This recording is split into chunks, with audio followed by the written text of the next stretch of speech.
Magazine group বিশেষ প্রতিবেদন। বিড়ি কারখানায় দীর্ঘদিন কাজ করে শারীরিক কর্মক্ষমতা হারাচ্ছেন রংপুরের হারাগাছে বিড়ি শ্রমিকরা।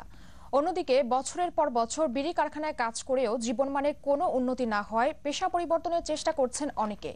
হারাগাছে বিভিন্ন বিড়ি কারখানা ঘুরে এসে সেখানকার শ্রমিকদের দুরবস্থার কথা জানাচ্ছেন এম বাদশা।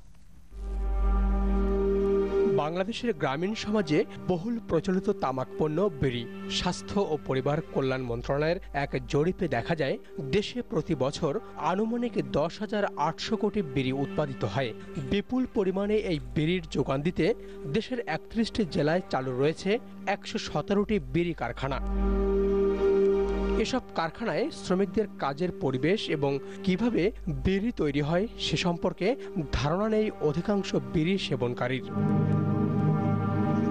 প্রাথমিকভাবে মোড়ক তৈরি ও কোম্পানির লেবেল লাগানোর কাজ করা হয় গৃহস্থালী পর্যায়ে। পরিবারের নারী পুরুষ শিশু বৃদ্ধ সবাই এই কাজ করে থাকেন। আর তামাক প্রক্রিয়াজাত করা ও শলাকায় তামাক ভরানোর কাজ চলে কারখানার ভেতরে অত্যন্ত মানবতার পরিবেশে।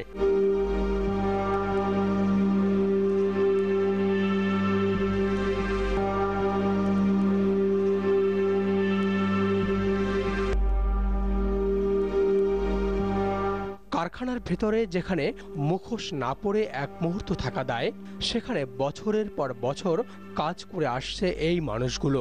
এর ফলে তাদের ফুসফুসে প্রতিনিয়ত ঢুকে পড়ছে তামাকের বিষ। ধীরে ধীরে গ্রাস করছে তাদের জীবনী শক্তি। বিড়ি কাজ করতে এই অবস্থা হয়েছে। বিড়ি কাম করলে গর্ত ঢোকে, বুক জাম লাগে, পেটে অসুখ ধরে যায়। আমরা বিড়ি কাম করছিলাম, বুঝছেন, গদ্দা পানি ঢোকে তো মনে করেন একবারে আর ভালো লাগে না, শরীরও চলে না। গার্মেন্টস দিত এখানে কর্মচারী মেলা, আপনাদের এই বিড়ির কাজ দিয়ে পেট ভাত চলে না।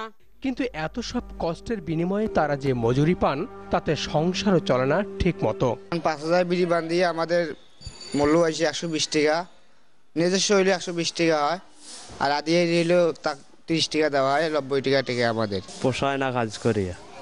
কোমরের বিষ ওঠে, তারপর বিড়ি গদ্দা নাকে সমস্যা হয়, শ্বাসকষ্ট হয়, কোমরে বিষ, কাশ, এগুলি ভাত ব্যথা এগুলি না করলে তো বাবা ভাত নাই। দীর্ঘদিন এসব বিড়ি কারখানায় কাজ করে ব্যক্তি কিংবা সমাজ জীবনের কোনো উন্নয়ন ঘটাতে পারেনি এখানকার মানুষগুলো। তাই তাদের আজকের একটাই দাবি, তারা দ্রুতই এই পেশা পরিবর্তন করতে চাচ্ছেন। তারা চাচ্ছেন এলাকায় গার্মেন্টস কারখানা সহ আরও অন্যান্য কারখানা গড়ে উঠুক, তারা তাদের ব্যক্তি এবং সামাজিক জীবনের উন্নয়ন ঘটাক।